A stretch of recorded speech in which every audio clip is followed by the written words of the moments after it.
agora vamos partir para a implementação do backpropagation, né? Então vamos lá, um overview aqui do que a gente vai fazer. Vamos criar um novo método chamado backpropagation lá na nossa classe MNP. Mas basicamente dentro desse método a gente vai iterar ao longo das camadas, mas a gente vai iterar é de maneira contrária, né? Porque é um backward.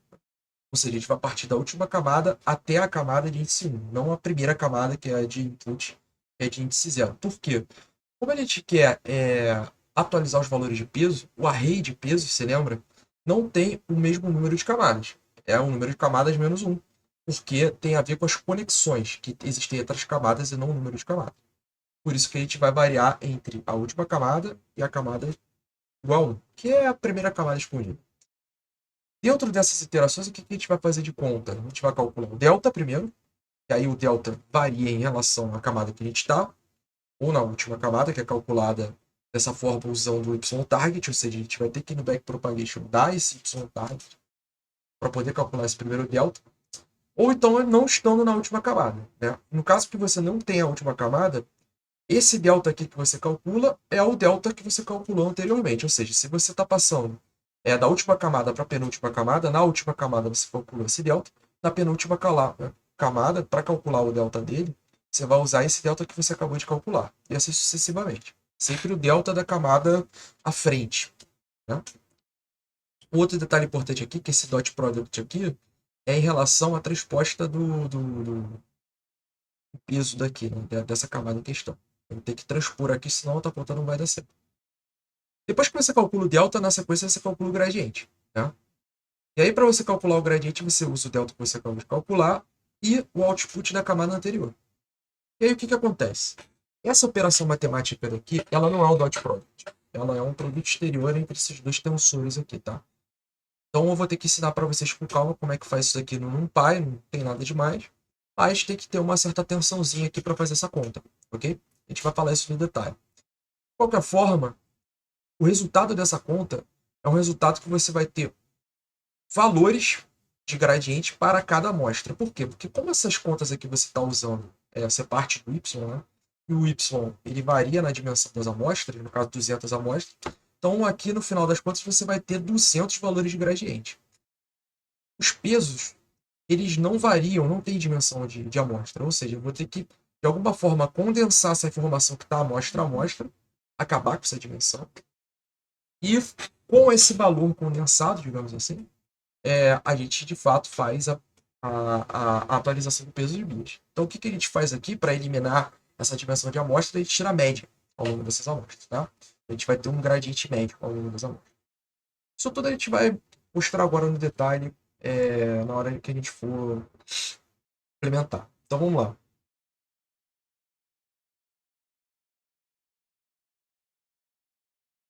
Algumas modificações que a gente precisa fazer antes de implementar o método backpropagation. Aqui na classe de activation, né, eu vou mudar essa palavra derivativo, porque para fazer o backpropagation a gente vai ter que calcular, né, a derivada das funções de ativação. E ficar escrevendo derivativo true, né, polui muito.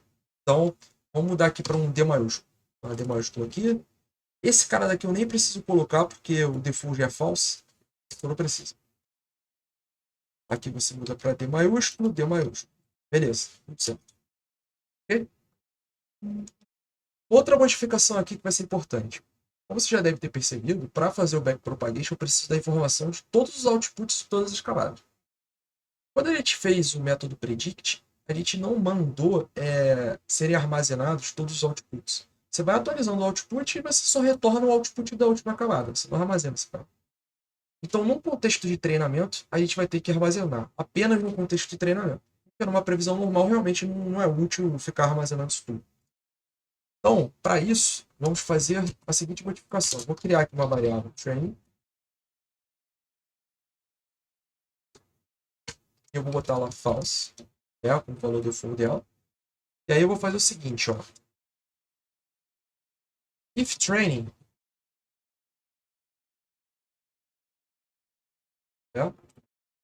se esse cara for true, aí você vai entrar dentro desse if aí. E aí o que você vai fazer? Você vai dar um append. Você vai guardar todos esses outputs, camada a camada. Então vamos lá. Eu vou criar uma variável daqui a pouco lá no construtor. chamada outputs, certo? Vai ser uma lista. E você, na medida que você for iterando aqui ao longo das camadas, né, você vai guardando esse cara. Então você dá um append. Esse, esse output aqui que você está calculando, tá? Então vamos criar aqui esse atributo aqui no nosso construtor. Self outputs. E aí eu vou criar como uma lista vazia. Isso daqui eu vou tomar uma precaução, que é a seguinte. Antes do loop do layer aqui no predict, vou sempre zerar esse cara. Vou sempre deixar esse cara aqui como vazio. Para evitar, por exemplo, se eu faço 2 treinamentos, ele não concatene outputs com outputs de uma iteração anterior, entendeu? Eu sempre guardar isso aqui como zero antes do loop, né? Para não correr risco de ficar concatenando output em cima de resultado que não tem nada a ver. Nós vamos partir sempre desse cara aqui do zero, tá bom? Uma precaução. Beleza.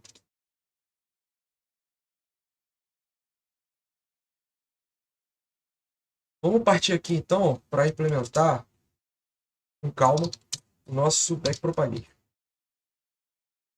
Tá? Esse cara, esse método, ele tem que ser privado, né? Mas vamos começar colocando ele como público para ficar mais fácil da gente fazer alguns testes, né? A gente torná-lo privado. Então o que a gente precisa passar para o backpropagation? A priori um Y, tá? Inicialmente o Y. Depois a gente vai passar mais coisas, mas inicialmente vamos colocar assim. Fica mais fácil o entendimento. Então vamos lá. A primeira coisa que a gente tem que fazer é o loop ao longo das camadas, né? Mas loop invertido. Vamos lá. For layer in. Mas, né? Aí, aqui funciona do quê?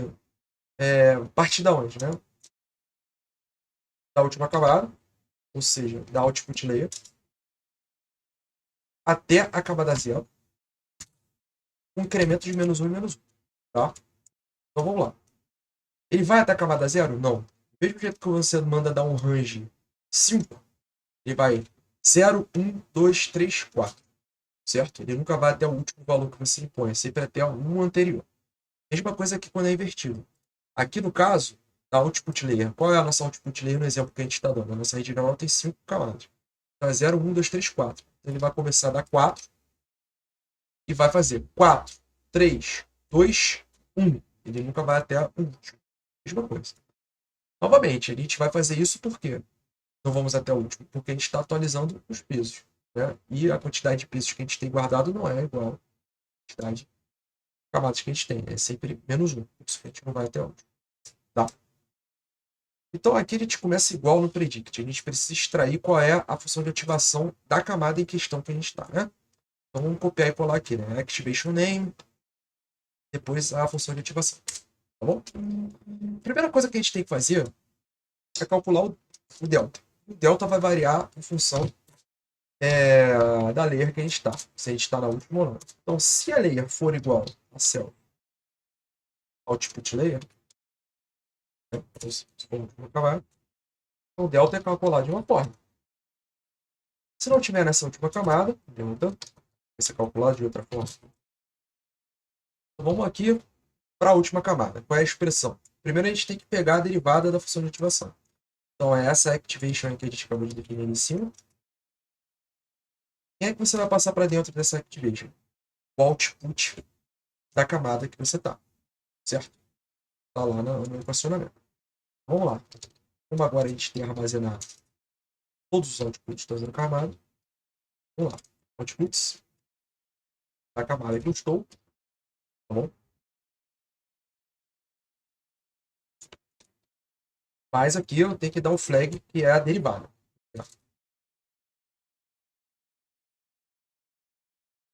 Tá? Então, ó, derivada da função de ativação. Isso aqui multiplicado, abre parênteses, é o y-hat, né, que é o output da última camada, menos o y-target, que é o que eu estou dando aqui. Tá bom? Vamos lá. Vou copiar de novo esse cara, né, o self output layer, que é o meu y-hat nesse caso, menos y. Perfeito? Perfeito. Vamos agora para o cálculo de delta, no caso que não esteja na última camada. É a mesma coisa. Desfecho. Você vai pegar a derivada. E aqui você vai multiplicar pelo quê?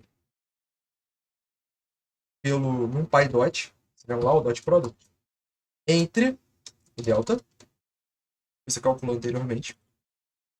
E quem? Transposto o peso. Tá? Vamos lá. Self. W. Tá a camada que você tá. Né? Aí para você transpor, você bota um ponto T. Certo? Só que aqui a gente tem que se atentar a um detalhe. Que não acontece na última camada. Que é aquela questão dos bias. Aqui eu não vou considerar o efeito do output que você tá que eu concatenei lá atrás. Eu já boto um output igual a unidade. Eu não preciso desse cara. Né? Então, a gente tem que desconsiderá-lo. Como é que a gente faz isso? A dimensão desse output é o quê? Eu tenho uma primeira dimensão que é de amostras, depois a outra dimensão que é o do número de outputs. Né? Então vamos lá. A dimensão de amostras fica intacta. É a primeira. Então eu só boto 2 pontos, que é assim que o meu pai tem. Na outra, eu tenho que tirar o primeiro componente dessa segunda dimensão, que esse primeiro componente é o que eu concatenei, né? Aquele H-stack, horizontal stack que eu fiz. Aquele predict, tá vendo? Tem que tirar o primeiro cara. Então, o primeiro cara é o quê? É da posição 0. Então, eu quero os caras do 1 para frente. Então, você bota 2 pontos.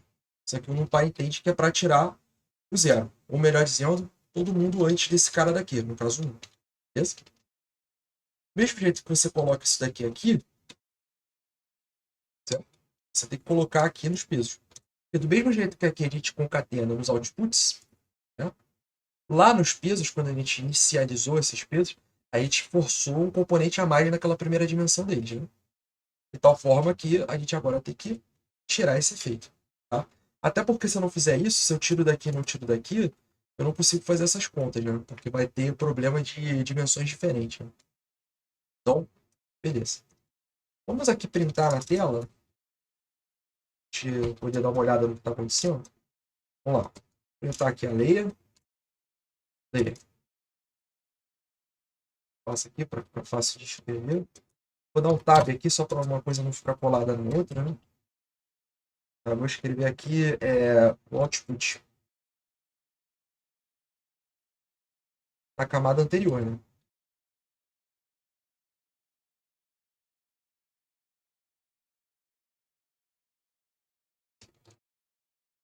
E da camada, certo? Self.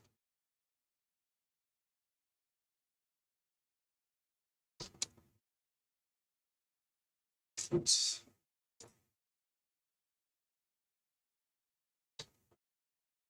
Aí, tá? Ponto shape. Perfeito? Só para a gente saber o que está acontecendo. Aqui eu vou dar outro tab. Aqui, ó, delta. Vou botar aqui delta. Shape, tá? Aí aqui eu vou colocar só para ele pular de linha, para não ficar uma coisa é, presa uma na outra, né? Vamos lá. Carregar esse cara. Vamos lá para baixo. E vamos pegar, por exemplo, esse Y prédio aqui. Eu vou copiar e colar. Aliás, eu vou fazer tudo de novo, né? Eu vou instanciar o modelo, tá? Depois eu vou fazer uma previsão. Por quê? Porque eu tenho que inicializar ali além de inicializar os preços aqui, eu tenho que ter uma certa quantidade de valor de outputs guardados, né? Aí aqui eu tenho que botar training. Agora eu estou no contexto de training true, né? Depois eu dou um model ponto backpropagation. Aí eu dou o Y, tá? Vamos ver aqui se dá certo. Um errinho aqui. 200 por 1, 0,51. Tá dando um errinho aqui de dimensão. Nessa segunda expressão daqui. Vamos ver aqui o que está acontecendo.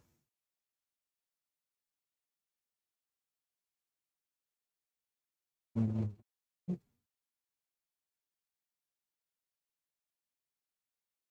E aqui, tá reclamando aqui, né? Deixa do true. Bota aqui um para cá, um para lá. Delta. Start layer. Ah, tá, já sei. É que eu botei isso daqui. Tem que fazer essa ordenação depois de transposto. Transpõe e depois você paga. Esse aqui é o problema. Vamos lá. Olha lá.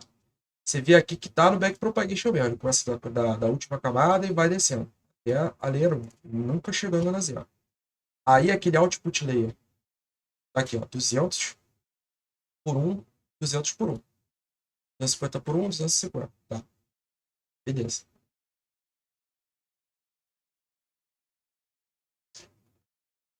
Ok. Tá. Tá tudo certo aqui nas nossas contas. Agora a gente vai para o próximo passo, que é calcular o gradiente.